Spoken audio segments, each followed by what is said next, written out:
Bueno, en primer lugar agradecerle a los medios de comunicación que nos acompañan, deseándoles que este año y que esta década sea muy positiva y de muchos logros para cada uno de ustedes, hombres y mujeres, desde luego. Y bueno, decirles que en atención al interés superior y derechos humanos de los niños, niñas y adolescentes, así como la responsabilidad del Estado y sus instituciones para garantizar su protección de forma coordinada con organizaciones de la sociedad civil, académicas y especialistas en el tema, promoveremos una ruta legislativa y de incidencia política para la prevención, detección, atención, tratamiento, sanción y erradicación de las violaciones a los derechos humanos de niñas, niños y adolescentes. Hoy quiero decirles que nos acompañan, seguramente se integrarán algunas de las organizaciones que faltan. Estamos en presencia de representantes especialistas en estos temas del Reguilete. Aquí nos acompaña la licenciada Mónica Herrerías, Avivac, que se va a integrar la representante, y el Caracol, que está aquí con nosotros, y también se encuentra con nosotros Indira Sandoval, que también hará algunos comentarios sobre este tema, con el que hemos venido trabajando. Nada más les comento como antecedente. Hemos tenido ya una mesa de trabajo y tenemos toda una agenda legislativa, y no solo legislativa, sino política y presupuestal, que vamos a presentar pronto. Se le va a decir al final de qué se trata esta ruta crítica a la que hago referencia. Y bueno, a mí me gustaría fijar una postura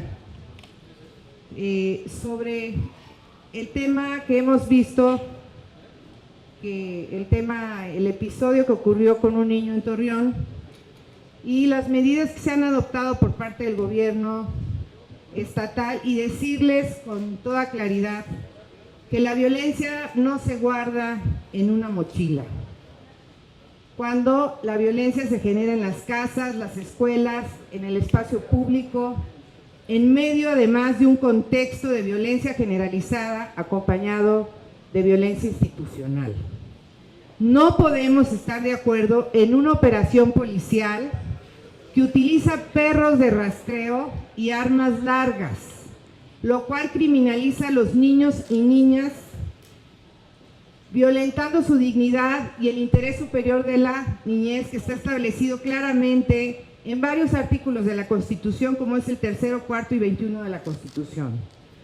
Son muchos años de violencia que se da desde la crianza de los niños y niñas, después en la escuela y en la permanente promoción de la violencia por diferentes medios, plataformas, redes, y la que se vive todos los días en la calle y que tienen que enfrentar estos niños y niñas. Estos fenómenos, que son muchos, que convergen, normalizan la violencia y los niños la usan. Los niños están indefensos en este país, y hay que decirlo categóricamente.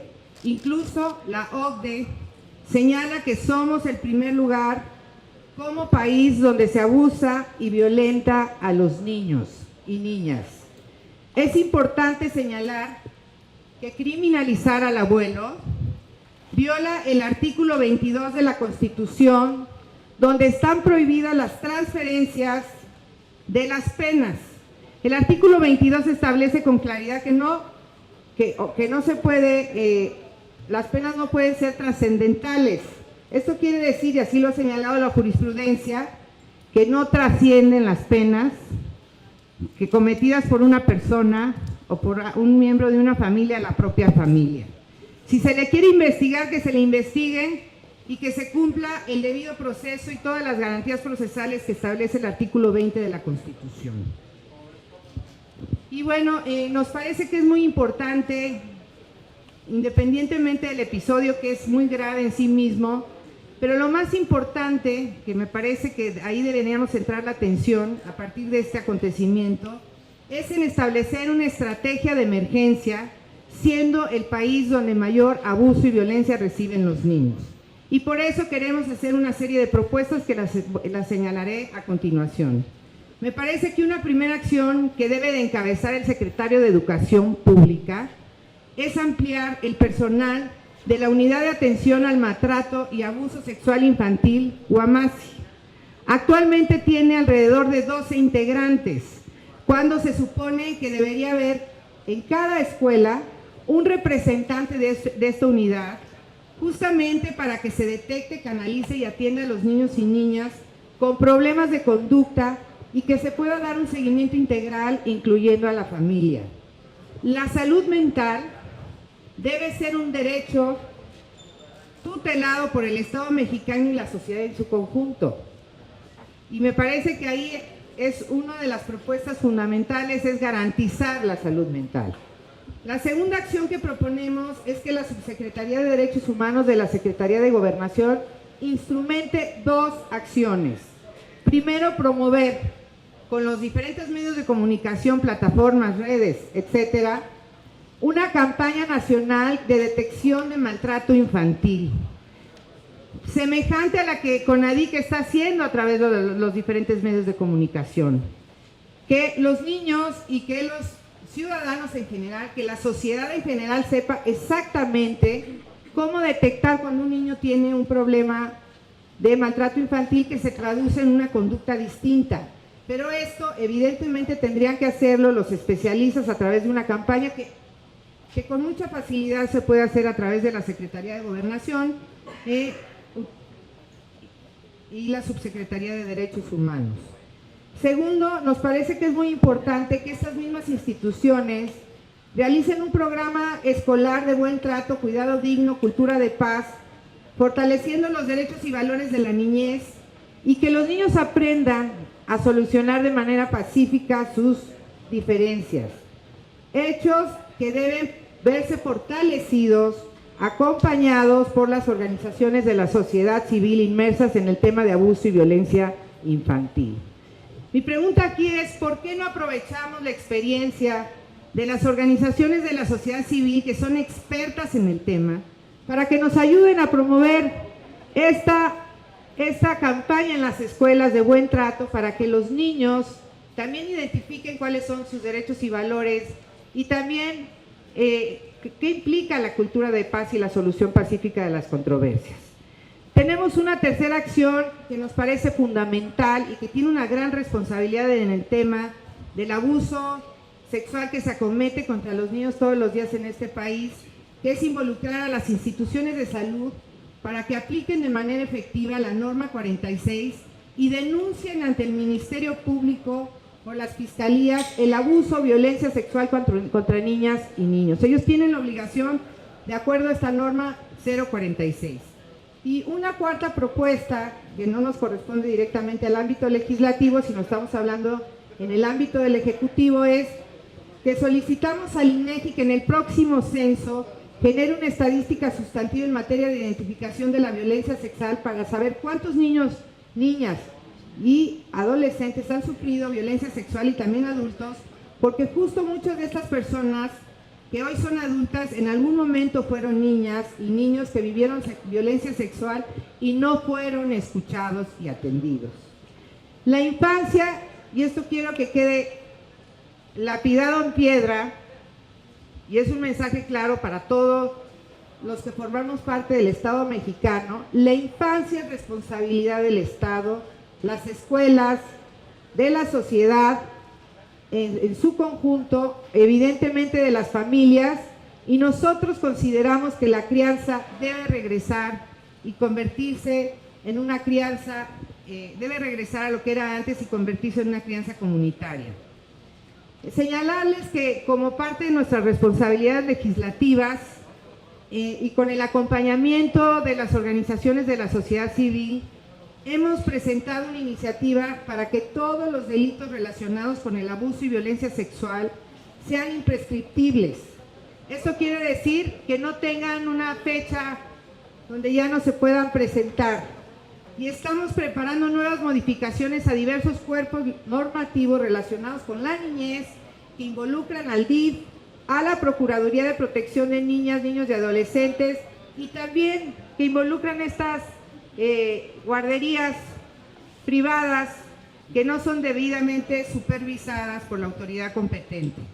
Necesitamos, como siempre lo he dicho, hacer un marcaje legislativo y ciudadano a las fiscalías especializadas y peritos psicológicos, otros peritos, para saber cómo están resolviendo los asuntos relacionados con la violencia contra menores de edad, donde queda de manifiesto que no están debidamente capacitados para garantizar el interés superior de niños y niñas. Y finalmente decirles que a los niños tenemos que creerles, quererlos, reconocerlos y darles las condiciones para que desarrollen su personalidad como seres dignos, completos y únicos.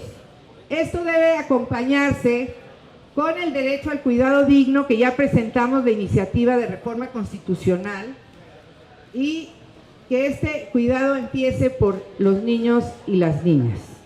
Esa sería mi intervención y quiero comentarles que ahora intervendrán especialistas y también tenemos al Caracol porque se presentó una iniciativa donde se pretende quitarle a los niños de las calles a sus padres y mandarlos a albergues.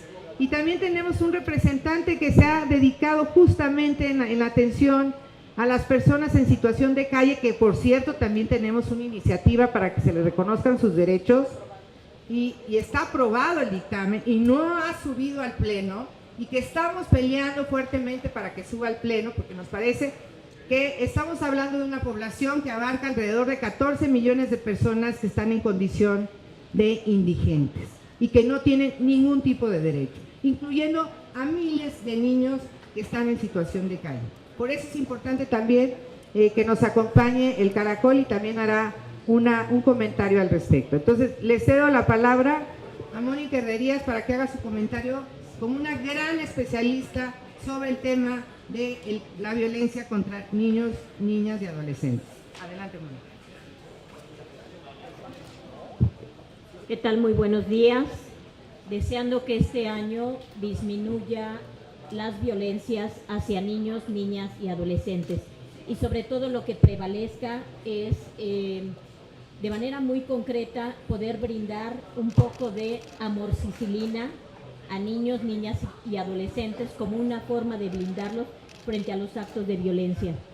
Me presento en representación del Instituto de Investigación y Estudios para la Atención de las Violencias hacia Niños, Niñas y Adolescentes, REILETE AC, con una propuesta que da un poco seguimiento a estos comentarios que realizaba la diputada Lorena Villavicencio en torno a los lamentables hechos ocurridos en Torreón, justo para poner el tema en el sentido de yo me pregunto, ¿qué habría sucedido si este pequeño hubiese sobrevivido a la experiencia?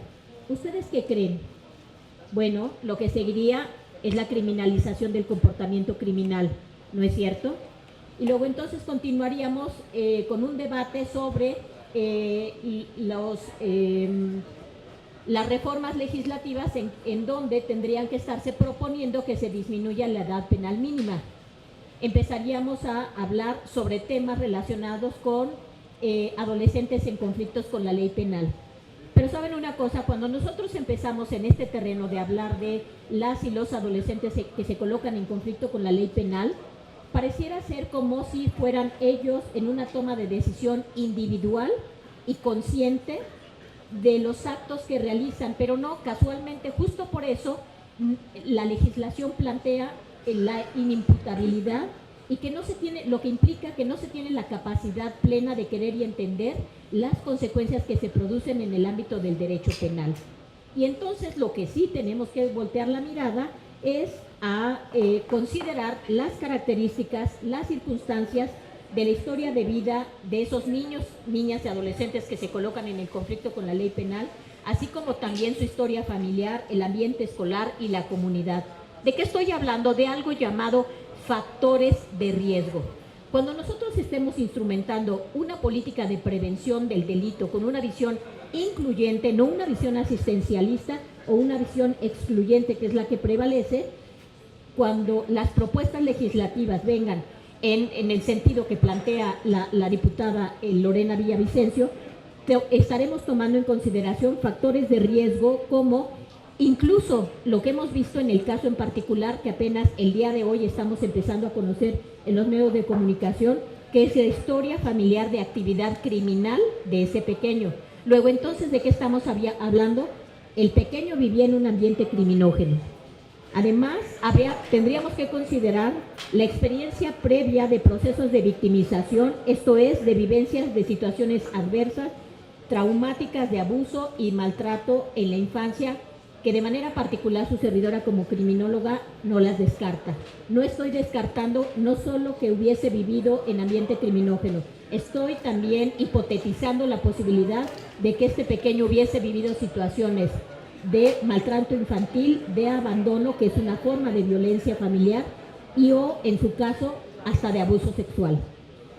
Es importante que dentro de estos factores de riesgo se tomen en consideración el fracaso por parte de las escuelas para diagnosticar la violencia y brindar contención y atención. En la medida que la Unidad de Atención al Maltrato y Violencia Sexual, UAMASI, no tenga un fortalecimiento y además no se realice esta actividad como propone la diputada, de que se establezca una unidad en cada escuela pública y privada incluso, no tendremos la posibilidad de saber qué es lo que les está sucediendo a niños, niñas y adolescentes. Es fundamental también analizar cómo se vinculan los niños y niñas con sus propios pares. No podemos negar, lamentablemente, también la presencia del bullying, incluso poder hipotetizar como una causa posible que hubiese incidido para que se diera este lamentable hecho. La pérdida de credibilidad en las instituciones de procuración o impartición de justicia, no cabe duda que nos lleva a pensar, incluso desde la niñez y la adolescencia, que vale más la pena ley de talión, diente por diente, ojo por ojo, diente por diente. Y luego entonces yo me hago justicia por propia mano. Además, las condiciones de inseguridad que imperan y que hoy, lamentablemente, nuestros niños, niñas, adolescentes no pueden salir a la calle a jugar porque no cuentan con condiciones de espacios seguros. No podemos negar tampoco la importancia como factor de riesgo de analizar el abuso de sustancias tóxicas y, por último, señalar la desigualdad económica y social que es característica, lamentablemente, de nuestro país, que además el riesgo psicosocial se genera desde la infancia, donde entre el 80 y el 98% de niños y niñas sufren castigos corporales en el hogar como una forma de crianza, pero lo peor es que está validado por la propia sociedad. Este es un dato estadístico que nos regala la ONU. Además, ya han sido muchos años en donde hemos ido normalizando la violencia, donde la forma de resolver los conflictos por parte de las y los adultos, así como también niños, niñas y adolescentes, es a través de la violencia. Y luego entonces lo único que hacen nuestros niños y niñas es reproducirla. Es importante tomar en consideración que luego entonces es la violencia como se resuelven los conflictos, que es responsabilidad del Estado mexicano en su conjunto y de forma vinculada con otras instituciones, es decir, de todas las autoridades involucradas en el ámbito de sus competencias, la obligación que tienen, recordarles que tienen, no como un acto gracioso, sino como un acto mandatado y obligado, el promover, respetar, proteger y garantizar los derechos humanos de conformidad con los principios de universalidad, interdependencia, indivisibilidad y progresividad. Cierro diciendo que, en consecuencia, el Estado debe de prevenir, investigar, sancionar y reparar las violaciones a los derechos humanos en los términos que establezca la legislación. Por leyes no paramos. No obstante, en la práctica no se materializa el cumplimiento del acceso a la justicia para prevenir las violaciones a derechos de niños, niñas y adolescentes. Muchas gracias.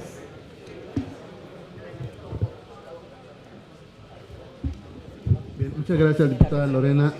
Soy Luis Enrique Hernández, director de El Caracol. Bueno, amigos de los medios de comunicación y amigas, un feliz año y esperamos que este año la violencia que ustedes viven cotidianamente también disminuya. En el caso de la ley que se presenta a través de la Comisión de Niños, Niñas y Adolescentes de la Cámara, sobre la tutela de niños que sobreviven y niñas que sobreviven en las calles, tenemos como algunas precisiones que hacer. En 2019 presentamos junto con la diputada una iniciativa de ley que garantiza el acceso a la seguridad social de las personas que sobreviven en las calles, entre ellas niños, niñas y sus familias. Ante la nueva ley que se está presentando ahora a través de la comisión, tenemos algunas precisiones, porque desde la publicación de la Ley General de Niños, Niñas y Adolescentes en 2015, parte de las ventajas que tenemos con esa ley general es que tenemos que cambiar los paradigmas desde los cuales se está analizando la vida de niños y niñas. Y en este caso de las personas que viven en la calle, tenemos como algunas precisiones. La propuesta que se presenta es una propuesta que tiene un enfoque de los 80s. Es decir, es una propuesta que está pensando que en las calles sigue habiendo niños y niñas solos. La realidad en este siglo o en estos años es que los niños y niñas en las calles se encuentran con sus familias.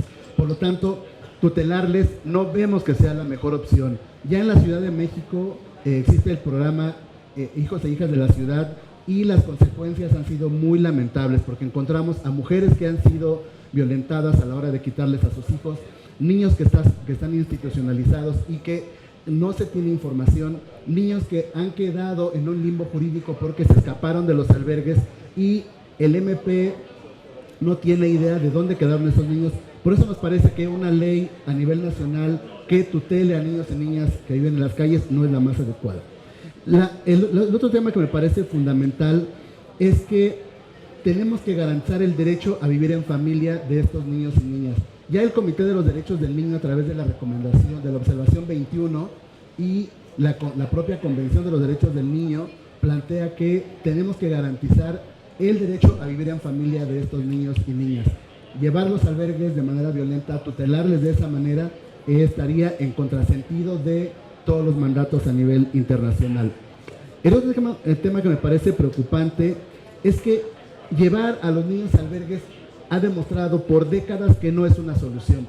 Tenemos casos graves en el país documentados por organismos de derechos humanos y organizaciones civiles como Casitas del Sur, que ustedes lo recordarán, el tema de la gran familia en Michoacán, ¿no?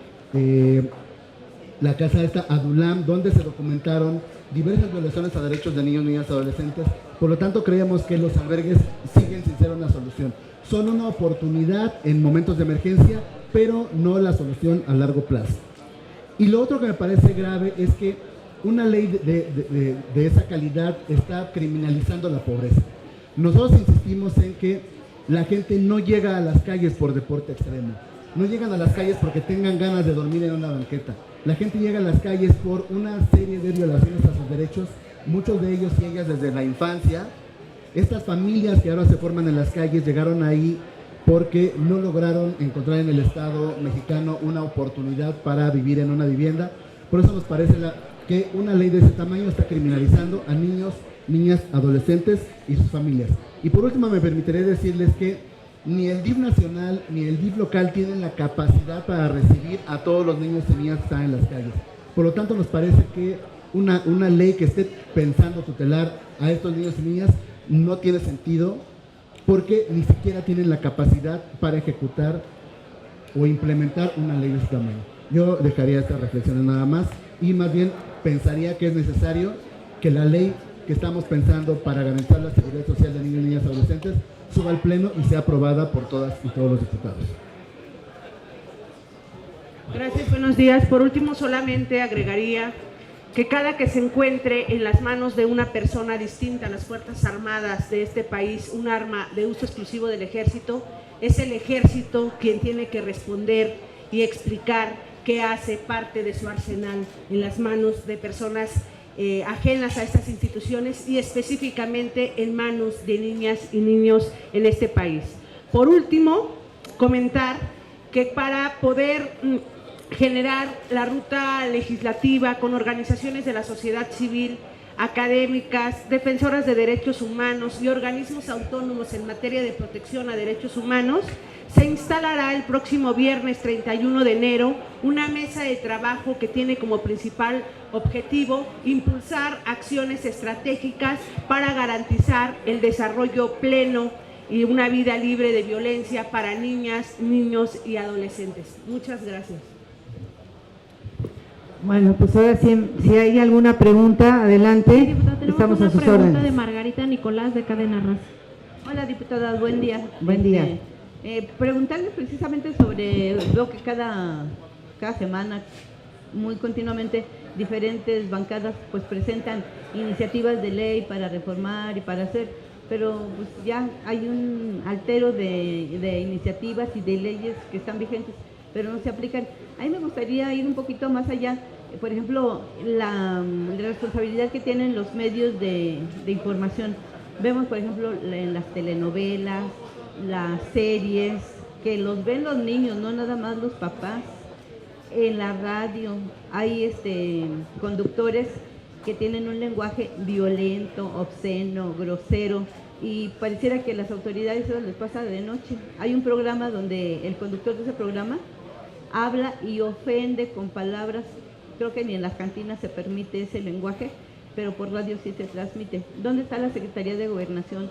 ¿Dónde está RTC para que pongan pues un control sobre eso? Pareciera que cada quien ya va a hacer lo que el lenguaje es lo que menos les importa, y eso pues lo escuchan desafortunadamente los adolescentes y los niños. Entonces, ¿de qué sirve que ustedes se preocupen tanto por estas leyes cuando no se cumplen, sobre todo en los medios de información que tienen gran influencia sobre muchos grupos?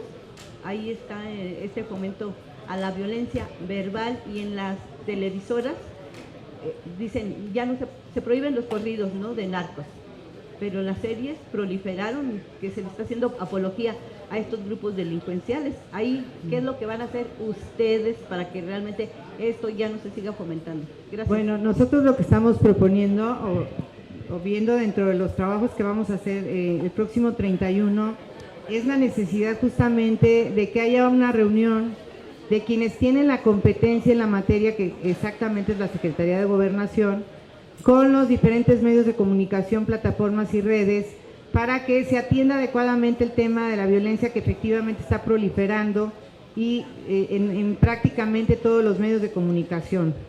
Parece ser que se vende muy bien la violencia, y lo cual evidentemente pues también tiene una repercusión sobre la psique de los niños, las conductas de los niños. Entonces sí me parece que es un tema muy importante.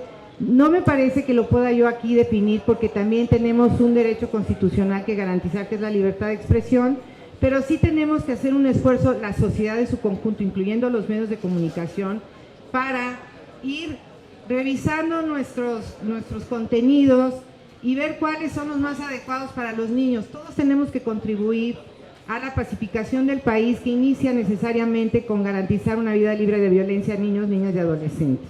Entonces, yo considero que esto debería ser un trabajo que inicie ya la Secretaría de Gobernación con los diferentes medios de comunicación. Nosotros hablaremos de ese tema en nuestro encuentro de fin de mes, que va a ser el 31, donde vienen todos los especialistas, y uno es justamente el de medios de comunicación.